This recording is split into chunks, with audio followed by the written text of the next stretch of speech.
গুনার কথা মনে করে করে নিরিবিলি বসে বাবা কান্দো, চোখের পানি ছেড়ে কান্দো যে আল্লাহ কি করব, হায়াত তো শেষ করে দিলাম, কবরে যাওয়ার সময় চলে আসতেছে, আমি কি নিয়ে কবরে যাব।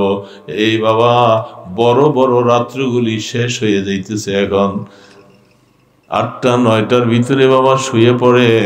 এ বুড়া বাবাজিরা, কষ্ট যদিও হয় একটু রাত্রি উঠো, শেষ রাত্রি একটু উঠো, কষ্ট হয়। কি বলেন, কষ্ট হয় না? রাত্রি উঠা কষ্ট না মজা? কষ্ট আছে, মজা হইলে পরে, কিন্তু আগে কষ্ট। এটা আমার কথা না, এটা আল্লাহ পাক নিজেই বলছেন। আপনি যদি বলেন না কষ্ট নাই, তাহলে এটা ভুল বলবেন, কারণ আল্লাহ নিজে বলতেছে ইন্না নাশিয়াতাল লাইল হিয়া আশাদ্দু আতআন ওয়া আকওয়ামু কিলা। এই রাত্রি উঠা কষ্ট, ঘুমের চাপ, শীত এবং আরামের বিছানা ফেলে রাত্রি উঠা কষ্ট, এটা আল্লাহ পাক বলে দিয়েছেন। তবে সেই রাত্রির বেলা কথাটা মাওলাকে বুঝাইতে খুব সহজ, কথা বুঝাতে, এটা আল্লাহ পাক নিজে বলতেছেন ইন্না নাশিয়াতাল লাইলি হিয়া আশাদ্দু আতআন ওয়া আকওয়ামু কিলা। রাত্রে আল্লাহ বলে ডাক দাও, মজা লাগবে দেখবা। রাত্রে মাওলার কাছে কান্দো, এটাও মজা লাগবে দেখবা, কানতে ভালোই লাগে, মজাই লাগে। আল্লাহকে ডাকো, জিকির করো, মজাই লাগবে।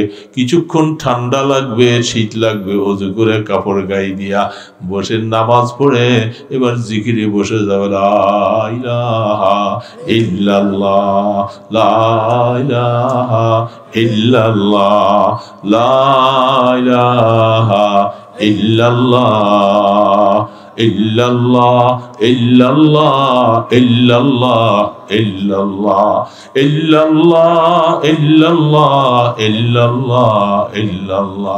রাত্রিবেলা এইভাবে করো, দিকে শুরু করো, দেখবা চাদর গায়ে দিছো, কতক্ষণ পরে আস্তে আস্তে শরীরটা গরম লাগতেছে, চাদর ফালাই দিই। জিকিরের একটা গরম আছে।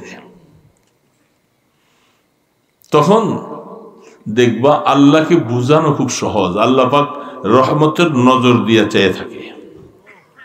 শেষ রাত্রি হাদিসের মধ্যে আসছে, এটাও বুখারীর রওয়ায়াত, যে রাত্রির শেষ ভাগে আল্লাহর রহমত জমিনে আসে, আইসা ডাকতে থাকে। এই ডাকতে থাকে, গুনাহ করছো আমার কোনো গোলাম, গুনাহ আছে তোমার, তুমি আমাকে ডাকতেছো, উঠো, উঠা গুনাহ মাপ চাও। শেষ রাত্রে আমার কাছে যখন চাইবা, আমি তোমার এই কষ্টটাকে অনেক মূল্যায়ন করব, তোমার জিন্দেগির গুনাহ মাফ করে দিব, তোমাকে আমার বন্ধু বানাবো, আমার সাথে একটা বন্ধুত্ব সম্পর্ক হবে, নিরিবিলি কথা বলার মতো সময় হয়, নিরিবিলি লাগে। আশিক মাশুকের খেলন মিলন যেভাবে আল্লাহ পাক বলে, রাত্রির গোপনীয়তার মধ্যে আমার সাথে আমার এই আশিক গোলামের সাথে একটা সম্পর্ক হয়। তাতাজাফা জুনুবুহুম আনিল মাদাজি ইয়াদউনা রাব্বাহুম খাউফান ওয়া তামা। আল্লাহ পাক বলছে, এই গোলামগুলি রাত্রে বলে এশার নামাজ পড়ার পরে তারা শোয়, শোয়ার পরে আবার হঠাৎ করে পিঠটাকে আলোক করে। কোরআন বলতেছে, কি রে বাবা, কোরআন শরীফে আয়াত না? কোরআনে যেহেতু আল্লাহ বলছেন, এরকম মানুষ না থাকলে আল্লাহ এটা বলতেন না। কি বলেন, আছে না নাই?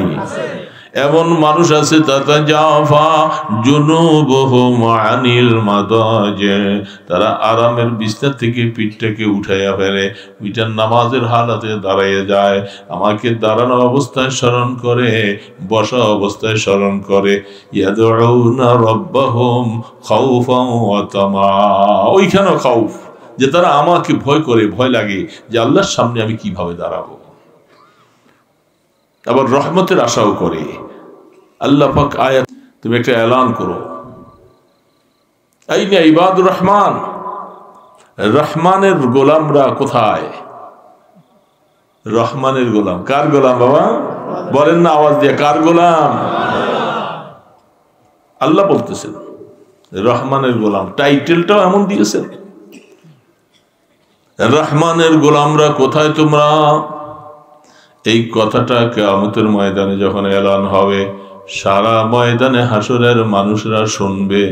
ওই সময় একদল মানুষ যাদের চেহারা পূর্ণিমার চাঁদের মতো, ভয়ে ভয়ে থরথর করে তারা দাঁড়াবে, লাব্বাইক বলে তারা দাঁড়াবে, ইবাদুর রহমান দাঁড়াবে। সেদিন জোর করে দাঁড়ান লাগবে না, অটোমেটিক আল্লাহর তরফ থেকে ঘোষণা আসবে, দাঁড়িয়ে যাবে। বলে এই যে দেখো ইবাদুর রহমানেরা, এদের কতগুলি গুণ কি? আল্লাযীনা ইয়াবিতুনা লিরাব্বিহিম সুজদান ওয়া কিয়ামা। আমার এই লোকগুলির অনেকগুলি গুণের মধ্যে একটা গুণ ছিল, তারা রাত্রিবেলায় সেজদা অবস্থায় বেশি বেশি সময় কাটছে। এরা ইবাদুর রহমান, এরা আমার রহমানের গোলাম। ডাকো তাদেরকে, এদেরকে ময়দানে হাসরে কষ্ট করা লাগবে না, একটা পর্দা দিয়া ঢাকি দাও। অন্যরা পেরেশান, এদেরকে পর্দার ভিতরে নিয়ে যাও, মেহমানদারির মধ্যে বসাইয়া দাও। আহ কি না মজা বাবা সেদিন এই এদের জন্য হবে ময়দানে হাসরে। এরা ইবাদুর রহমান। এই জন্য অনেক জুয়ানরা হয়তো পারা যায় না। বুড়া বাবাজিরা আপনাদের জন্য তো সহজ, গ্রামগঞ্জে আছেন, তাড়াতাড়ি শুয়ে পড়ে। গ্রাম শহরে বন্দরের মধ্যে শুইতে অনেক দেরি হয়, ব্যবসা বাণিজ্য করে 12টা 1টা বেজে যায়, শেষ রাতে উঠতে কষ্ট হয়। কিন্তু যারা আগে আগে শুয়ে পড়ে, এই জন্য হাদিসের মধ্যে আসছেন, রাসূল বলেন মাসালা ঈশার নামাজের পরে দুনিয়াবি কাজ করা নিষেধ। কেন? ওই যে শেষ রাতে উঠতে হবে, এটা একটা কাজ না, নাকি বলেন? এটা কাজ আছে না নাই? আল্লাহু আকবার। তো এই জন্য বলতেছিলাম যে বাবা মনে রেখো, আল্লাহ পাক বান্দাকে এত ভালোবাসে, এত মহব্বত করে, কত মহব্বত করে। দেখো হাদিসের মধ্যে আছে, তুমি সকাল বেলা 100 বার পড়ো সুবহানাল্লাহি ওয়া বিহামদিহি, 100 বার। সন্ধ্যার সময় পড়ো 100 বার। এ গোলাম শোনো, তোমার যদি গুনাহগুলি সমুদ্রের ফেনা পরিমাণও হয়, আমি আল্লাহ আমার নামের তসবির বদলে তোমার গুনাহ মাফ করে দিব।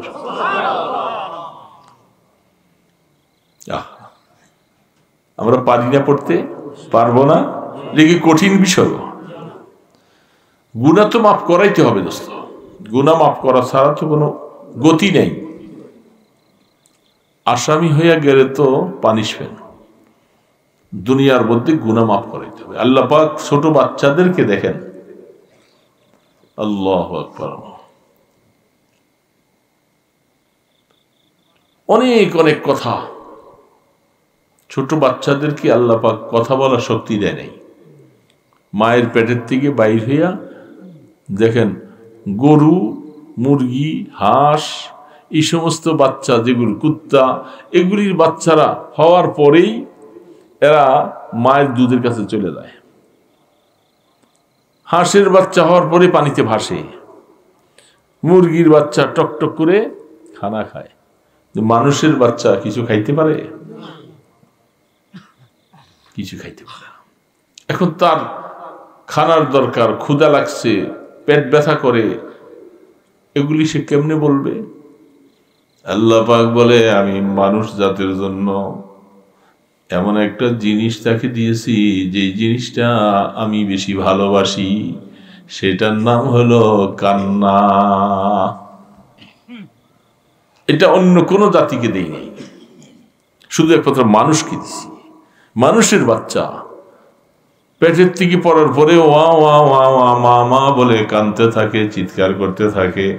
এমনও রাত যায়, সারাটা রাত কাঁদতেছে, মার ঘুম হারাম, বাবার ঘুম হারাম, দাদা দাদির ঘুম হারাম, সারা রাত্র নাতি নিয়ে পেরেশান। কি বলেন, ঠিক না ঠিক? এই একটা কান্না, এটাই তার সব সমাধান। এখন ডাক্তারের কাছে যাবে, কই যাবে, কি ঝাড়ফুঁক দিবে, কেমনে তার কান্না থামাবে? দাদি কোলে নিয়ে বসে আছে, মা কোলে নিয়ে বসে আছে, দাদা পেরেশান, কেউ দোয়া করতেছে, আল্লাহ নাতিটাকে তুমি সুস্থ দাও, বাঁচাই দাও, কত কিছু পেরেশান হয়ে যায়, শুধু একটা কান্না দিয়েছি, এই এক কান্নায় তার সব কিছুর সমাধান হয় কি হয় না? আল্লাহ পাক বলেন এটা আমি বুঝে শুনে দিয়েছি। ঠিক এটা আমি পছন্দ করি। দুনিয়ার জীবনে ছোটবেলায় যখন তুমি কেঁদেছিলা, তখন তোমার জন্য সবকিছুর ব্যবস্থা হয়েছে। আরে গোলাম, যখন তুই বালেগ হবি, তখন আমি আল্লাহর কাছে তুই আবারও নতুন করে কানবি। এই কান্নার ওই কান্নার মধ্যে বেশ কম আছে। তুমি যখন এবার নিজে নিজে কানতে থাকবা, আমাকে মাওলা বলে ডাকবা, তোমার সব কিছুর ব্যবস্থা আমি আল্লাহ করে দিব।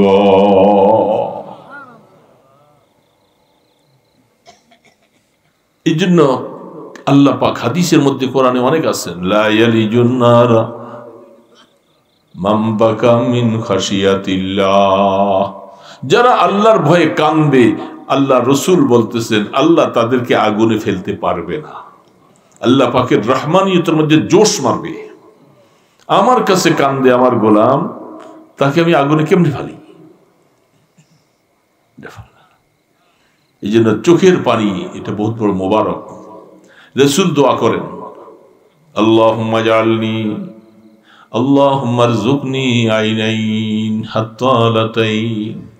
আল্লাহ আমার দুইটা চক্ষুকে তুমি খেজুর গাছের মধ্যে যেমন পানি কাটলে রস পড়ে বাইয়া বাইয়া, আমি মুহাম্মদের চোখ দুইটা এরকম ঝর্ণার মতো বানাই দাও, এজন্য তোমার ভয়ে যারা সবসময় কান্দে। বাহ, রাসূল বলতেছেন। রাসূল কি কান্না কম কানছে বাবা? সারা রাত সেজদার মধ্যে পড়ে পড়ে কান্দে। আরে এমন কি রওজা আথারও কান্দে। কিয়ামতের ময়দানে উঠা আরশের ডান পাশে সেজদা দিয়েও কানবে। রাসূল আরশের ডান পাশে থাকবে সেজদা দিয়া। বুখারীতে রওয়ায়াত আছে, লম্বা হাদিস, 1.5 পৃষ্ঠা, 1.5 পৃষ্ঠা হাদিস। রহমতে দো আলম আল্লাহ পাকের আরশের ডান পাশে। আরশটা কত বড়? হ্যাঁ বাবা, ওয়াসিআ কুরসিয়ুহুস সামাওয়াতি ওয়াল আরদ ওয়ালা ইয়াউদুহু হিফযুহুমা ওয়া হুয়াল আলিয়্যুল আযীম। আল্লাহ পাক বলতেছে, আরশের কথা আনে নাই, কুরসিটার কথা বলছে। এই স্টেজটার থেকে চেয়ার, এটা একটা কুরসি, স্টেজটা বড় না অনেক? আল্লাহ পাকের কুরসিটা আরশের উপরে। এখন কুরসির বয়ান দিতেছে, সমগ্র আসমান জমিন সব কিছু আমার কুরসিয়ে ঢাইকা রাখছে। ওয়াসিআ কুরসিয়ুহুস সামাওয়াতি ওয়াল আরদ। সামাওয়াত বহু বছর বলছে, 7 আসমান। 7 আসমান কি মিলাম একটার সাথে একটা, মিলাইলে কত বড়? বলে আমার কুরসিটার কাছে এই আসমান জমিনগুলি এই সামান্য একটু ব্যাপার, সামান্য একটা কিছু। আর আমার কুরসি এত বড়, তাহলে আরশ কত বড়? ওয়ালা ইয়াউদুহু হিফযুহুমা। আল্লাহ পাক বলেন এই যে এত বড় আরশ কুরসি, এগুলাকে সংরক্ষিত রাখার জন্য আল্লাহ পাকের কোনো কষ্ট নেই, কোনো পেরেশানি নেই। আল্লাহ পাকের এই আরশ বহন করেছেন ফেরেশতা মাত্র 4 জন। সুবহানাল্লাহ। কয়জন? আকলে ধরবে না কিন্তু। এত বড় আরশ ফেরেশতা 4 জন 4 পায়ার মধ্যে ফেরেশতারা ধরে রাখছে। আল্লাহ এটা কেমনে রাখতেছে? হাদিস শরীফের মধ্যে দেখি ফেরেশতারা বলে, আল্লাহ আপনার আরশটা এত ভারী, আমরা বহন করতে পারি না, কষ্ট হয়। আল্লাহ পাক বলে কষ্ট হয়? বলে হ্যাঁ। বলে তোমরা পড়ো সুবহানাল্লাহ, তোমরা সুবহানাল্লাহ তাসবিহ পড়তে থাকো। ফেরেশতারা আল্লাহ পাকের তাসবিহ পড়তেছে, সুবহানাল্লাহি ওয়া বিহামদিহি, সুবহানাল্লাহি ওয়া বিহামদিহি। আরশ বহন করা তাদের জন্য সহজ হয়ে গেছে, আরশটা হালকা হয়ে গেছে। তাহলে বোঝা যাচ্ছে যে সুবহানাল্লাহর পাওয়ার কত। পাওয়ার আছে না নাই বাবা? এটা বেশি বেশি করে পড়লে কোনো গুনাহ আছে? অসুবিধা কেন? এনে 100 বার আল্লাহ রসুল বলছেন আমি যা পারি পড়তে থাকি, যত পড়বো তত লাভ, তত বেশি লাভ। বুখারী শরীফের শেষ হাদিসের মধ্যে আছে সুবহানাল্লাহি ওয়া বিহামদিহি সুবহানাল্লাহিল আযীম। এমন দুইটা কলেমা আল্লাহর কাছে এত প্রিয়, এত প্রিয়। হাবিবাতান ইলার রহমান সাকিলাতান ফিল মিজান, মিজানের পাল্লায় ওজন হবে। এই দোস্ত, আমরা তো বড় কিছু আমল দিয়া পার পাওয়ার তেমন কিছু নাই, কিন্তু এই ছোট ছোট আমলগুলি এগুলো তো পারবো, এগুলো পারি না। মুর্দারেরা কবরে চলে গেছে, মা বাবা চলে গেছে, অনেকে কিছু করতে পারে না। আরে পারো তো কোরআন শরীফও পড়তে পারে না, সেই কালেমায় তৈয়বা পড়ো, 70,000 বার পড়তে থাকো, পরে পরে এটার সওয়াবটা মা বাবার কবরে পৌঁছে দাও, দেখবা কবরের আযাব মাফ হয়ে যাবে। এত ওজন, এত ওজন। লা ইলাহা ইল্লাল্লাহ মুহাম্মাদুর রাসূলুল্লাহ, এত ওজন বাবা। কিয়ামতের ময়দানে বুখারী শরীফের শেষ পারায় এই হাদিসটা দেখছি। একজন মানুষকে নেকের পাল্লা বদের পাল্লা ওজন হবে, তার বদের পাল্লা এত ভারী, নেকের পাল্লা কিছু নেই। পাল্লা কত বড়? কিয়ামতের ময়দানে ওজন হবে তো? বিশ্বাস আছে না সবাই? মিজানের পাল্লা, মিজান মানে পাল্লা, ওজন হবে। এত সন্দেহ নাই তো কারো? এর সন্দেহ করলে ঈমান থাকবে না, কারণ কোরআন শরীফে আয়াত ওয়ানাজাউল মাওয়াজিনাল কিসতা লিয়াউমিল কিয়ামা, আমি কিয়ামতের ময়দানে ইনসাফের সাথে নেকের পল বদির ওজন করব, কোরআন শরীফ বলছে। তাহলে আল্লাহ সুবহানাহু ওয়া তাআলা পাল্লাটা কত বড় হাদিসের ব্যাখ্যায় লিখছে, সমগ্র 7 আসমান জমিন একত্র করে যদি পাল্লার মধ্যে বসায়, যে পাল্লার কিছুই হবে না। বুঝে নেই এখন অনেকে। পাল্লার যে দুই পাশে এইভাবে রাখবে, এই 7 আসমান জমিনকে পাল্লার মধ্যে একটার মধ্যে দেন, পাল্লার এখনো মনে হয় এই 1000 ভাগের 1 ভাগও ভরবো না। কত বড় পাল্লা! আহা, আল্লাহ পাক কোরআনে বারবার বলতেছেন, দেখো এই পাল্লা, এর মধ্যে ওজন হবে সমস্ত আমল দেখা যায়। এই জন্য সুবহানাল্লাহ পড়ছি, যখন দেখা যায় না, সওয়াবও দেখা যায় না, ময়দানে হাসরে দেখা যাবে। এটাকে আরাজ বানানো হবে, এটা অস্তিত্বের মধ্যে চলে আসবে দোস্ত। সেদিন এই যে বসে আছেন কষ্ট করে, এটা লাভ আছে না নাই বলেন তো? আরে বাবা, আমাদের তো এগুলোই উসিলা, আর কি? এই যে শীতের মধ্যে আরামের বিছানাটাকে হারাম করে বসে আছেন, এটা বিফলে যাবে না, অনেক ফায়দা, অনেক লাভ। মালিক বাদরাত কদামাহু আদখালাহুল্লাহুল জান্নাহ, কিতাবুল জিহাদের মধ্যে ইমাম বুখারী আলাইহির রাহমা বলতেছেন, যারা এই দ্বীনের কাজের জন্য নিজের পায়ের মধ্যে একটু ধুলাবালি লাগায়, জাহান্নামের আগুন আর এই ধুলাবালি একসাথে মিশবে না কোনোদিন, মাফ করে দিয়ে, মাফ করে দিয়ে। তো ওই লোকটা ওজন করার পরে দেখা যায় বদের পাল্লা ভারী, নেক নেই, কিচ্ছু নেই। আল্লাহ পাক বলবে যে, গোলাম, আমি তো দেখলাম যে তোর নাই কিছু, তো তোর একটা ছোট্ট আমল আমার কাছে আছে, এটা আমি আল্লাহ জানি, কেউ জানে না। এই কথাটা আল্লাহ পাক বলে তার পাল্লা, মিজানের মধ্যে, পাল্লার মধ্যে বদের পাল্লাটা তো ভারী, ডেবে আছে, 99টা দপ্তর দেওয়া হবে, বিশাল চোখের দৃষ্টি শেষ সীমা পর্যন্ত সেখানে দেওয়া হবে, এটা ডেবে যাবে, নেকের পাল্লায় কিছু নেই। আল্লাহ পাক একটা ছোট্ট কাগজের টুকরাটা এই পাল্লার মধ্যে দিবেন, ডান পাশে দেওয়ার সাথে সাথে ডান পাশের পাল্লাটা ভারী হয়ে নিচে দিয়ে ওই লোকটা তাজ্জুব হয়ে চেয়ে থাকবে যে আল্লাহ এটা কি, ফেরেশতাকে অর্ডার করবে দেখো, তাহলে দেখবে এটার মধ্যে লেখা লা ইলাহা ইল্লাল্লাহ মুহাম্মাদুর রাসূলুল্লাহ। আল্লাহ পাক বলবেন যে গোলাম, এটাকে হাদিসে বাতাকা বলা হয়, একটা কাগজের টুকরা চিরিকুট, বলে যে এটার ওজন সমস্ত গুনার পাল্লাগুলি হালকা হয়ে যাবে, আমার এই লা ইলাহা কলেমাটা ভারী হয়ে নিচের দিকে নেমে যাবে। এই কলেমাটা আল্লাহ আমাদেরকে দিচ্ছেন, ইমানের কলেমা দোস্ত, ইমানের কলেমা। যত বেশি পড়া যাবে তত বেশি আমল ভারী হবে, আমল নামা ভারী হবে। ওই বেচারায় একটা আমল আর কোনো আমল নাই, শুধু একমাত্র লা ইলাহা ইল্লাল্লাহ কলেমাটা একবার পড়ছে, এই উসিলে আল্লাহ কয়ে যে তোরে মাফ করে দিলাম।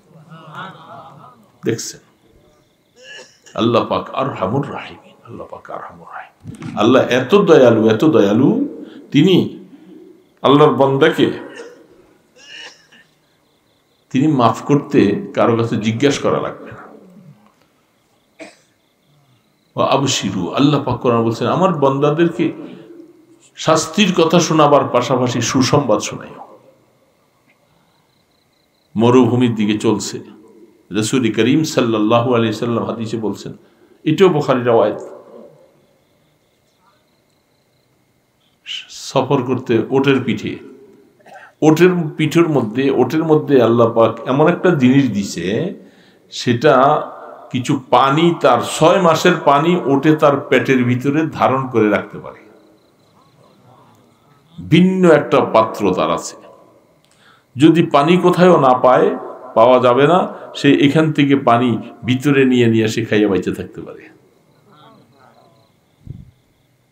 ওয়াইরাল জিবালি কাইফা খুলিকাত, আল্লাহু আকবার।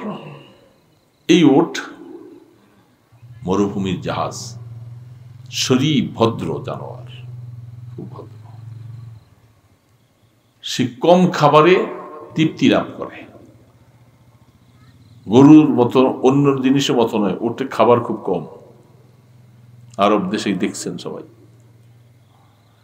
তো ওটটা নিয়ে সে সফরে চলছে, ওটার মধ্যে হাউদাজ আছে, গদির মতো আছে, সবকিছু নিয়ে সফর চলছে।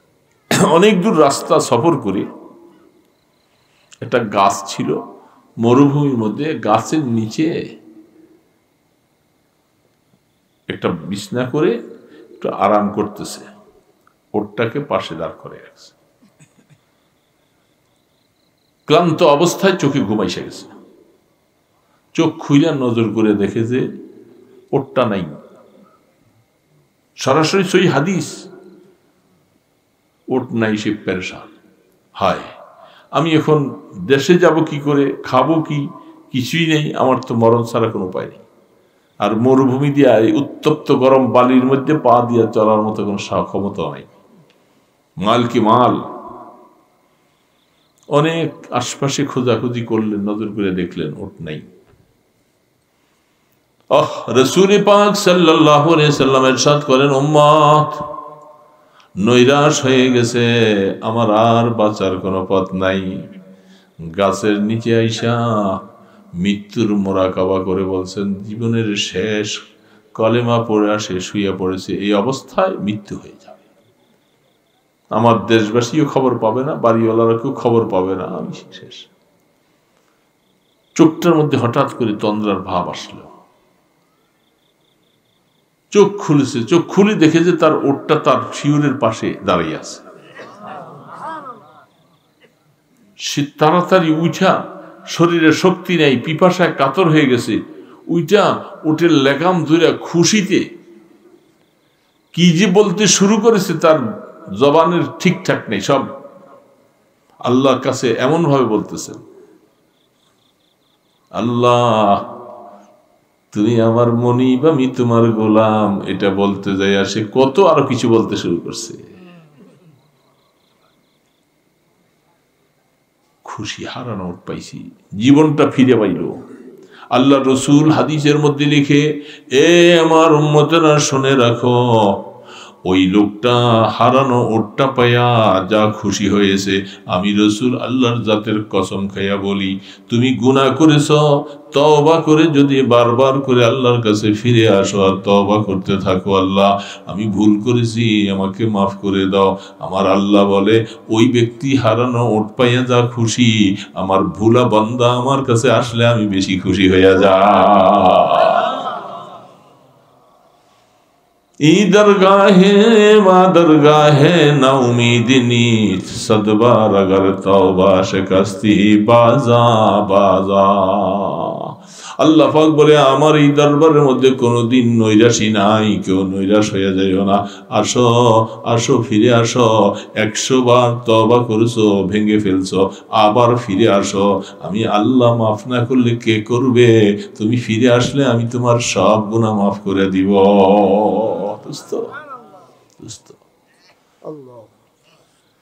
এই জন্য আল্লাহ পাক বলতেছে, বান্দা দূরে যেও না, আমি ছাড়া মাফ করার মতো আর কেউ নাই, গোলামি করো, সেজদা আমাকে দাও। আমরা তো অনেকেই এখন, এই যুবক বাবাজিরা আছো কয়েকজন, 5 ওয়াক্ত নামাজ পড়বা? পড়বা রে বাবা? নামাজ কয় ওয়াক্ত দিছিল আল্লাহ?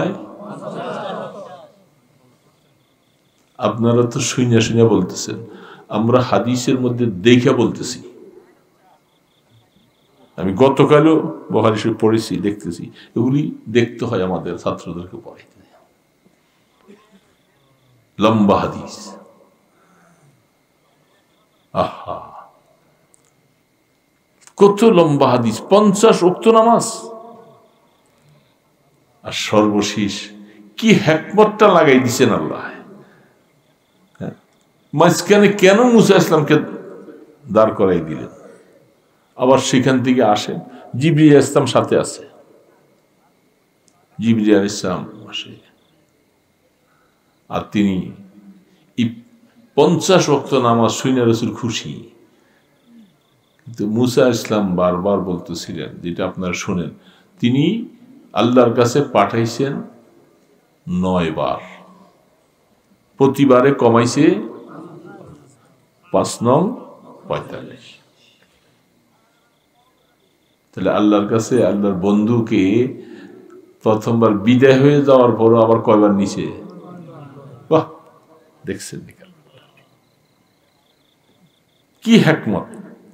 আমাদের জন্য কপাল খুলে গেছে, আল্লাহ পাক তার বন্ধুকেও বারবার নিছেন 9 বার।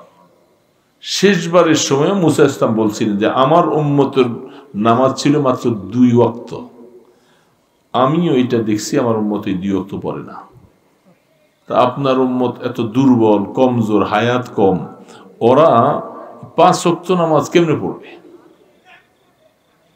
আল্লাহর হাবিব ফরমান, আমি বারবার যতবার গেছি 5 কমাইছে, এবার যদি আবার যায় 5 কমাইয়া দিলে আর কিছু থাকবে না।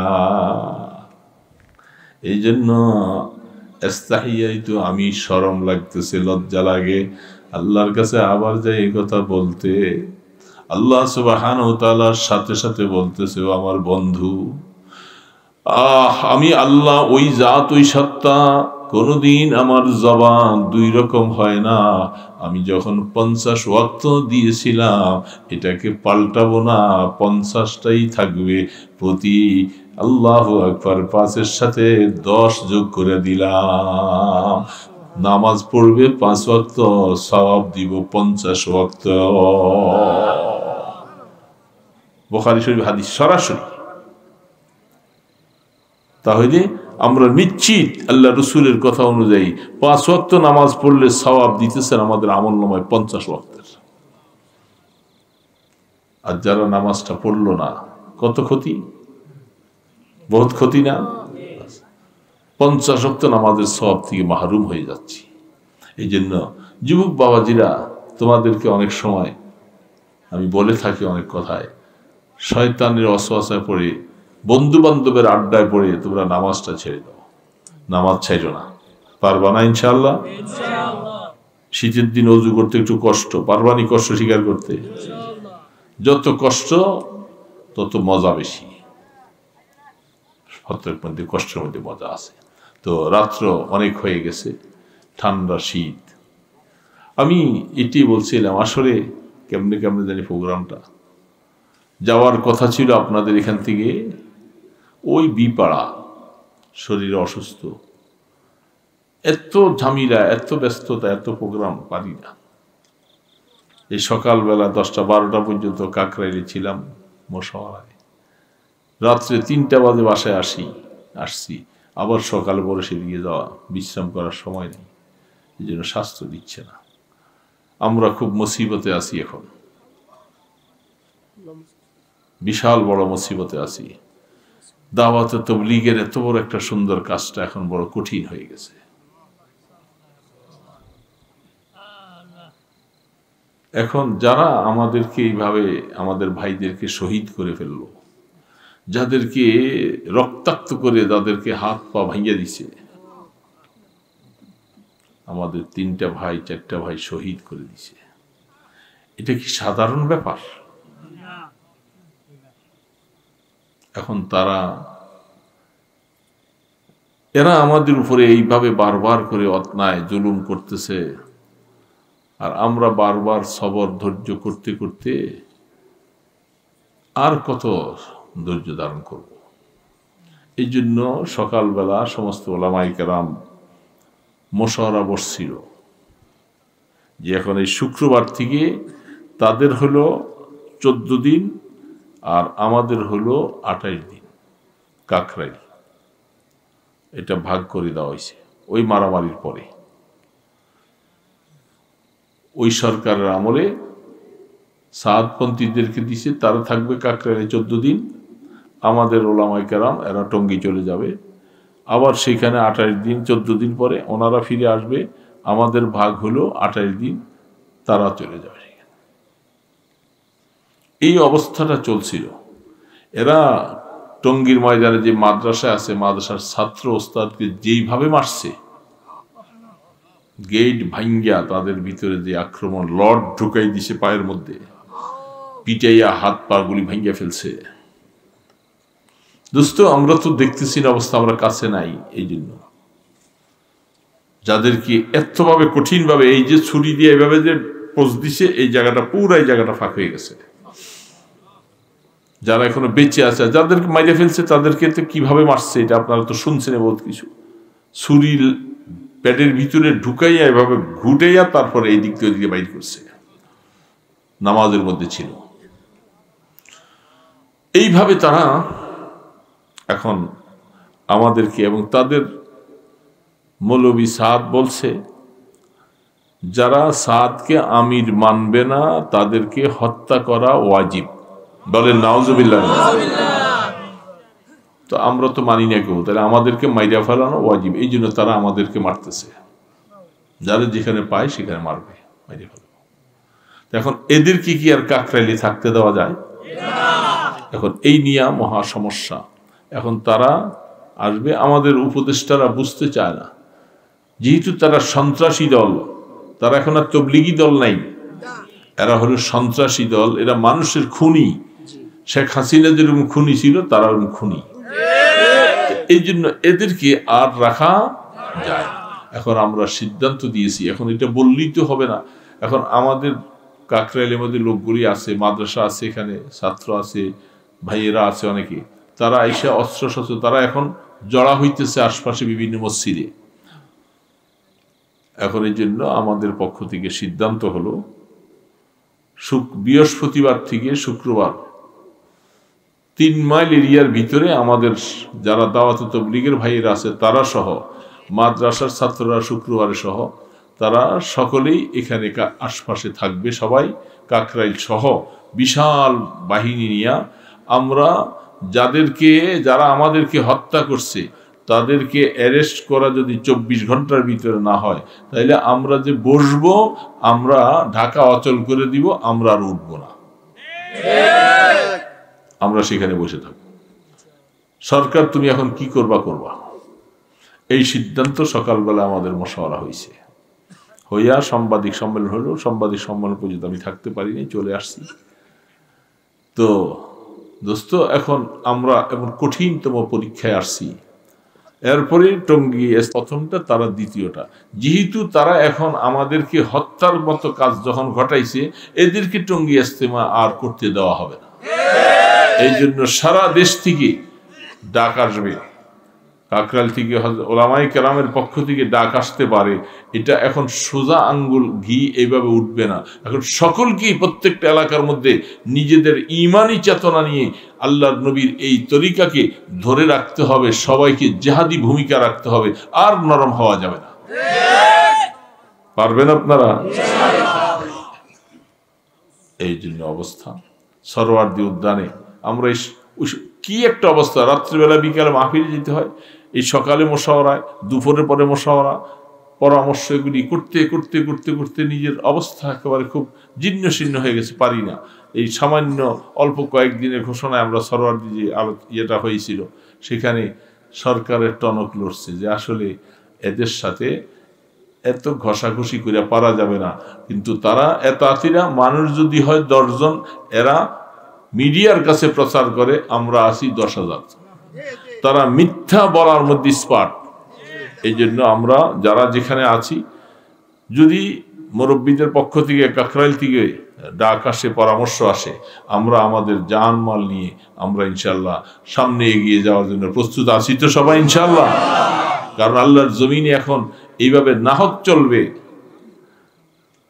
তাদের এই সমস্ত কথাগুলি জানেন তো, তাকে সাদ মিয়ার কথা, সাদ মিয়া যে বলছিল যে হেদায়েত আল্লাহর হাতে নাই, হেদায়েত ছিল সব নবীদেরকে দিয়ে, আল্লাহ খালি হয়ে গেছে। এগুলো তো ওই ভণ্ড পীরদের কথা।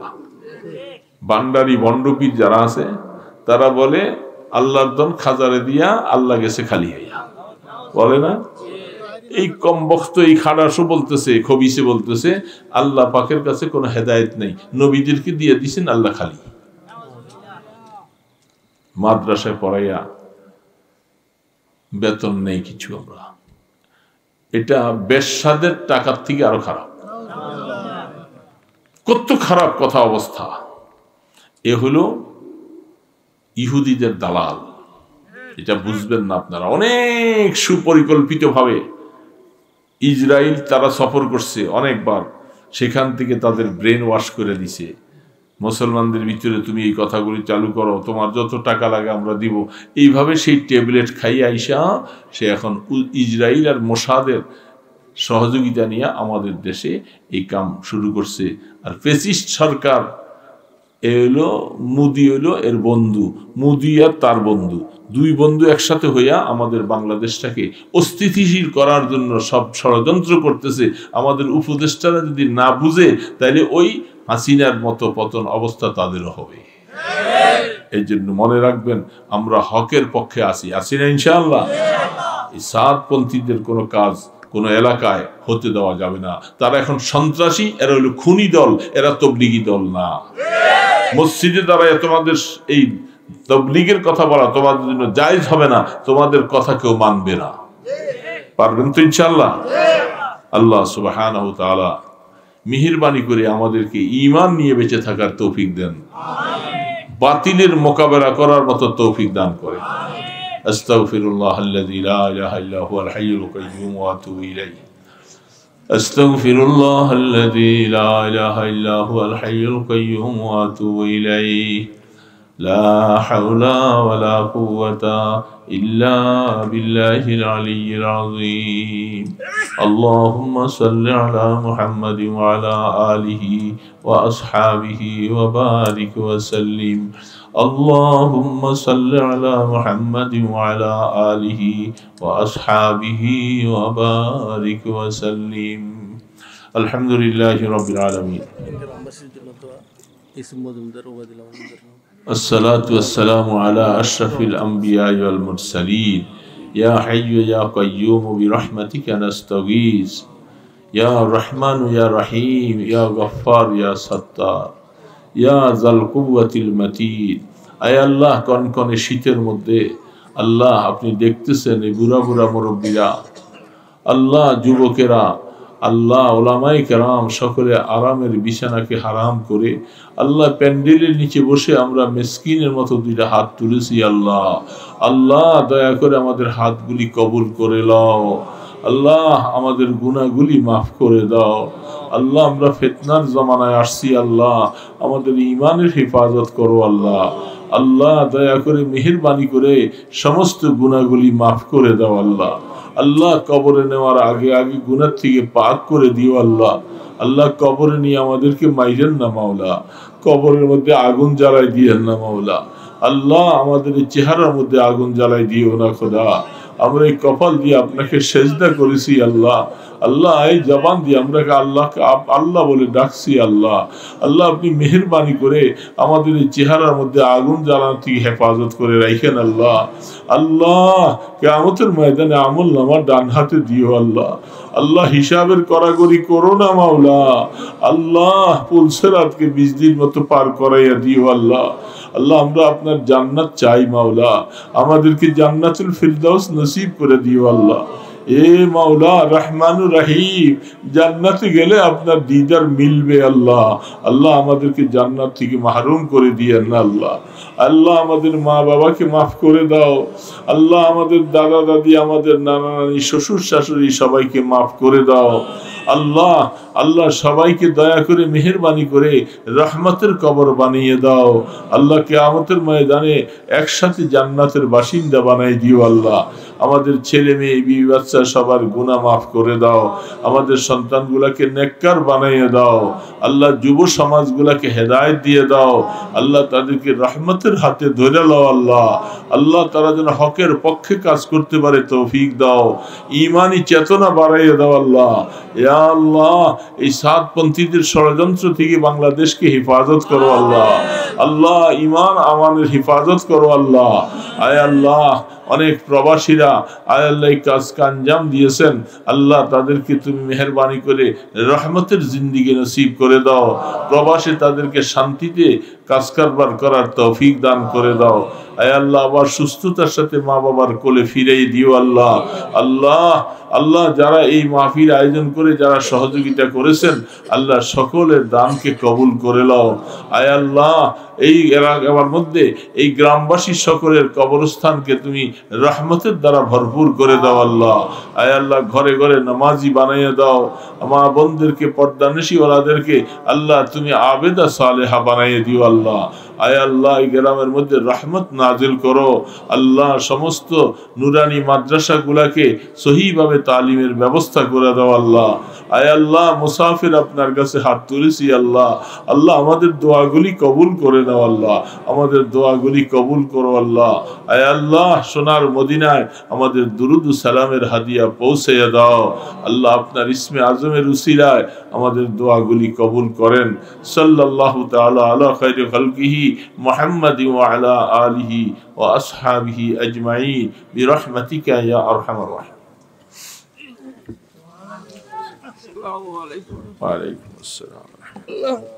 আল্লাহ সুবহানাহু ওয়া তাআলা বলছেন, আমার সাহাবায়ে কেরাম যারা আমার রাসূলের সাথে জীবনটাকে এইভাবে করে উৎসর্গ করেছেন, জীবনে বহু চড়া উতরাও পার হয়ে কষ্ট করে ঈমানটাকে ধরে রাখছেন, মওত পর্যন্ত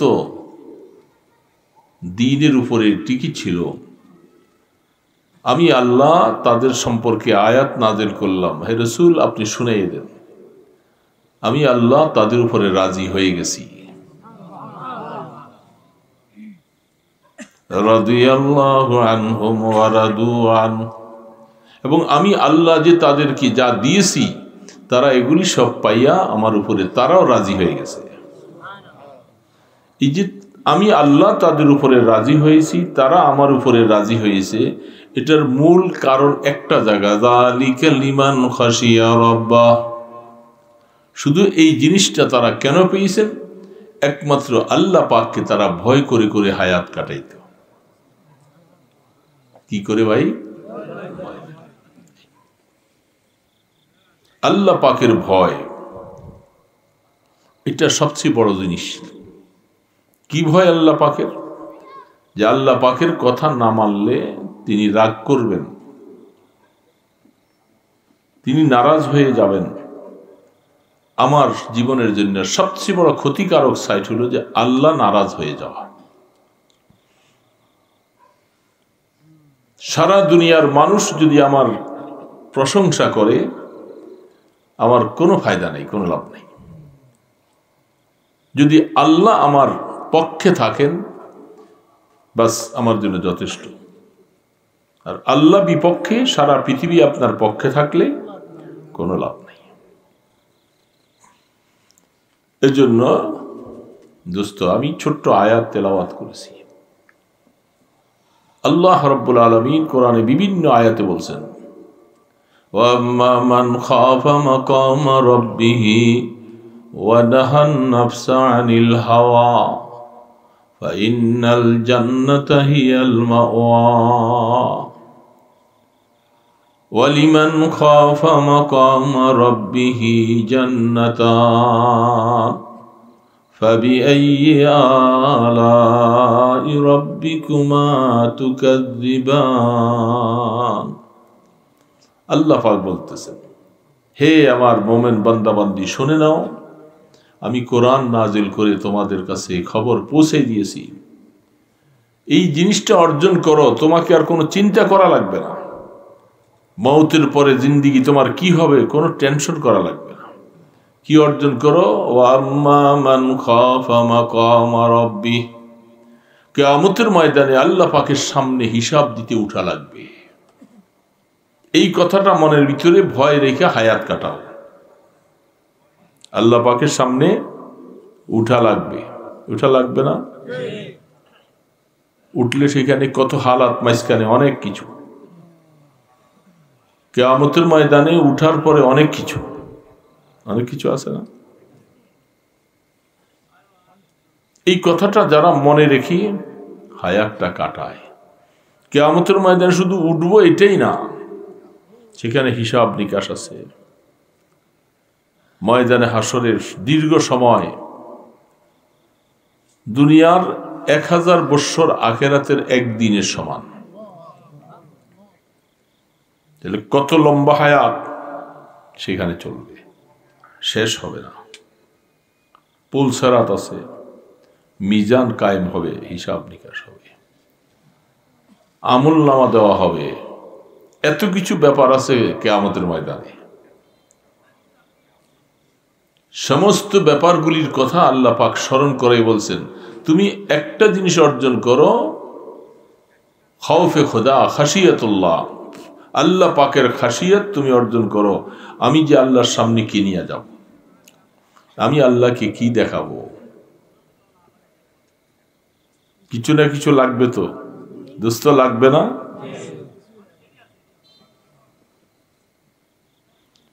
আল্লাহু আকবার। আল্লাহ সুবহানাহু ওয়া তাআলা মন যখন একজন মানুষের গুনার কাজ করার পরেও হঠাৎ করে মনটা একেবারে ছোট হয়ে যায়, হায় আমি কি কাম করলাম, হয় না? কি কাম করলাম, কি করলাম, এরকম মনটা যখন ছোট হইয়া মনটা ভেঙে যায়, আমাকে আল্লাহ পাক মাফ করবেন কিনা আমি জানি না। বুখারী শরীফে একটা হাদিস শোনাই আপনাদের। গত 3 দিন আগেও হাদিসটুকু দেখেছি। ইমাম বুখারী রাহমাতুল্লাহ আলাইহি তিনি হাদিস নকল করতেছেন, নবী করিম সাল্লাল্লাহু আলাইহি ওয়াসাল্লাম, সবাই বলছেন তো, তিনি বলতেছেন, বনি ইসরাইলের একটা লোক অন্যায় অপরাধ বাদ নাই যে কিছু করে নাই, সব করছে। তার ছেলেরা আছে উপযুক্ত, মুমূর্ষ অবস্থা, বিছানার মধ্যে শায়িত, ছেলেদেরকে ডাকছে, আমি বাবা হিসাবে তোমাদের যথাসম্ভব চেষ্টা করেছি, হক আদায় করেছি। বলে, হ্যাঁ বাবা, আপনি আমাদের বাপ হিসাবে অনেক কিছু করেছেন, আমি তোমাদেরকে একটা কথা বলবো মৃত্যুর আগে, তোমরা কি আমার কথাটা রাখবা? ছেলেরা বলতেছে, বাবা কেন রাখবো না, সারা জীবন আপনি আমাদের জন্য এত কষ্ট পরিশ্রম করেছেন, কেমন রাখবো না বলেন? বাবা বলতেছে, শোনো, আমি যখন মরে যাব তোমরা আমাকে আগুন দিয়া পোড়াইবা, আগুন দিয়া পোড়াইয়া পুরা ছাই করবা, ছাইগুলাকে পিষবা, গ্লাসের মধ্যে সুরমা যেরকম পিষে এরকম পিষবা, করে এটাকে দুইটা ভাগ করবা। বৎসরের মধ্যে যেদিন প্রবল তুফান আর বাতাস ছাড়ে সেদিন এর অর্ধেক ছাইগুলি বাতাসে উড়ে দিবা। সমুদ্রের মোহনার মধ্যে জাহাজে করে যাইবা, যাইয়া বাকি অর্ধেক ছাই পানি দিয়া গোলাইয়া, হাদিসের মধ্যে আসছেন, এইভাবে ছিটাইয়া দিবা, ঢাইলা দিবা না, ছিটিয়ে দিবা। তোমরা কি আমার এই ওসিয়তটা পালন করবা? ছেলেরা তো বলে, জবাব দিয়া তো ঠিকছি, এটা কেমন কথা? বাবা মরে যাওয়ার পরে বাবাকে আগুন দিয়া পোড়ামো, এটা কেমন হলো? এ তো হিন্দুদের কাজ কারবার, আমরা মুসলমান। বাবা আপনি এটা কি বললেন? বলেন, আমি বলছি আমার কথাটা তোমরা পালন করবা কিনা। ছেলেরা বাধ্য হয়ে বলছে, বাবা আপনি বলছেন, আমরা স্বীকারও করেছি, করব। ঠিক ছেলেরা বাবা মারা যাওয়ার পরে তার ওসিয়ত অনুযায়ী তাকে পোড়াইছেন, ছাই বানাইছেন, দুই ভাগ করেছে, সমুদ্রের মধ্যে এক ভাগ আর বাতাসের মধ্যে আরেক ভাগ ছিল। রহমতে দো আলম আল্লাহর হাবিব ফরমান, কিয়ামতের ময়দানে আল্লাহ সুবহানাহু ওয়া তাআলা তাকে জীবিত করবে, আল্লাহর সামনে হাজির করবেন। পারবেন কি পারবেন না? আবো আতশ খাক বাদো বন্দান, বা মানো তো মুর্দা বা হক জিন্দান। সব আল্লাহর পাকের গোলামি করে, আগুন পানি বাতাস সব। শুধু অর্ডার করবেন, তোমার মধ্যে এই ব্যক্তির যে অংশটা লুকায়িত আছে তুমি বাইর করে দাও।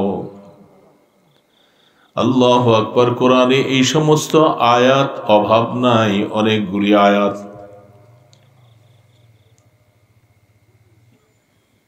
এই লোকটা আল্লাহ পাক হুকুম করলেন, তোমাদের মধ্যে যে যে অংশ আছে, বাতাস পানি, তাকে সামনে পেশ করো। মুহূর্তের ভিতরে সে আগের মতো মানুষ। আল্লাহ পাক জিজ্ঞাসা করবেন, তুমি কেন এই কাজটা করার জন্য বলছিলা? সেই লোকটা ভয়ে থরথর করে কাঁপবে। বুখারী শরীফের হাদিস। আমি মনে করেছিলাম যে আল্লাহ, আমি যে অন্যায় করেছি, যে অপরাধ করেছি, আমাকে যদি আপনি ধরতে পারেন তাহলে আমাকে এমন শাস্তি দিবেন আর কাউকে এত শাস্তি দিবেন না। আমি এত বড় একজন অপরাধী, আপনার ভয়ে এই কাজটা করতে বলছি। ওগো আল্লাহ, এখন দেখি বাঁচার কোনো উপায় নাই, আপনি আবার আমাকে জিন্দা করে আগের মতো মানুষ বানাইয়া দিছ। কিছু করার নাই, শুধু ভয়ে এই কাজটা করেছিলাম আল্লাহ। এখন আপনার ইচ্ছা, গোলাম আপনার, আপনি শাস্তি দিবেন নাকি তাকে মাফ করবেন, এটা আপনার ইচ্ছা। রহমতে দো আলম আল্লাহ রসুল হাদিসের মধ্যে ইরশাদ ফরমান, বুখারী আলাইহির রাহমা বলতেছেন, আমার আল্লাহ ওই সময় তাকে ডাক দিয়া বলবে, ওরে গোলাম, আমার ভয়ে যখন এই কামটা করছো, যাও আমি তোমাকে মাফ করে দিলাম।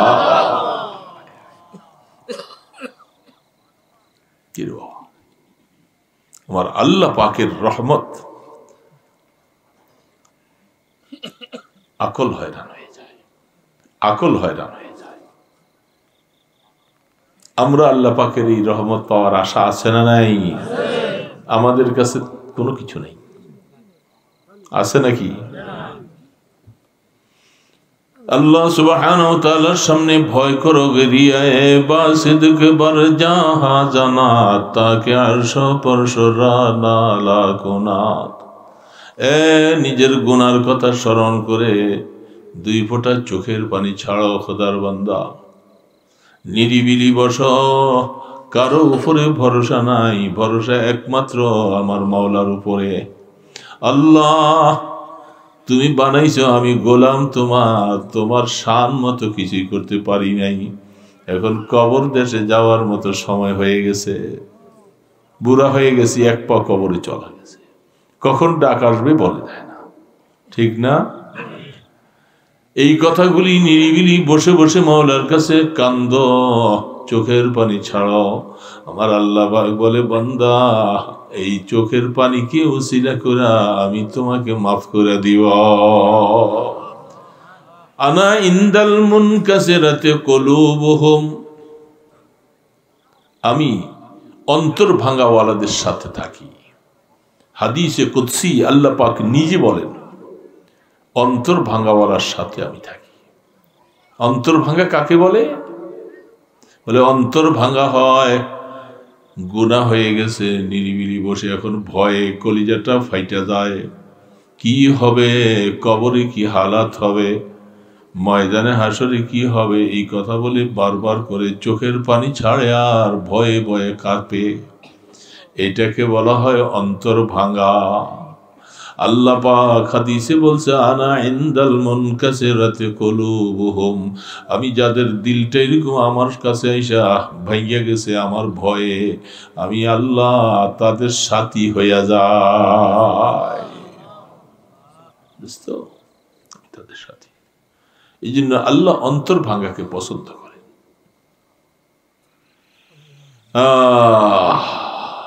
तो उसे बचा बचा के ना रख उसमें आईना है वह आईना जो शिकस्ता हो तो अजीज तर है निगाहे आईना साज में अल्लाहर बंधुरा যারা তারা বলে এই ইমানদারের বাবাদিরা শুনে নাও মনে রাখো দুনিয়ার মধ্যে তোমার ঘরে আয়না আছে এই আয়নাটা দিয়া চেহারা দেখা যায় অনেক কিছু দেখা যায় এটা যদি ভেঙে যায় এটা আর কেউ ঘরে রাখে না ভাঙা আয়না দেখতে চায় না ভাঙা আয়না সরিয়ে দেয় বলে এটা তো একটা আয়না এই আয়নাটা ভেঙে গেলে এটার কারো কাছে কদর নাই দাম নাই আর একটা আয়না আল্লাহ পাক তোমার এখানে বসাই দিয়েছে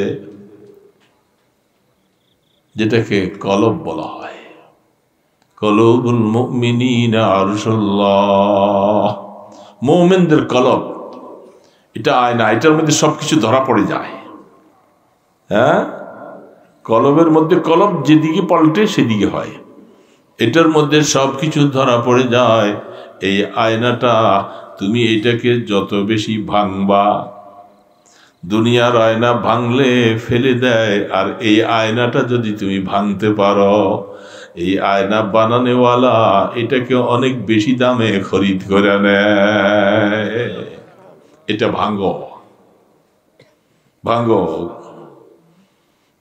কেমনে ভাঙবা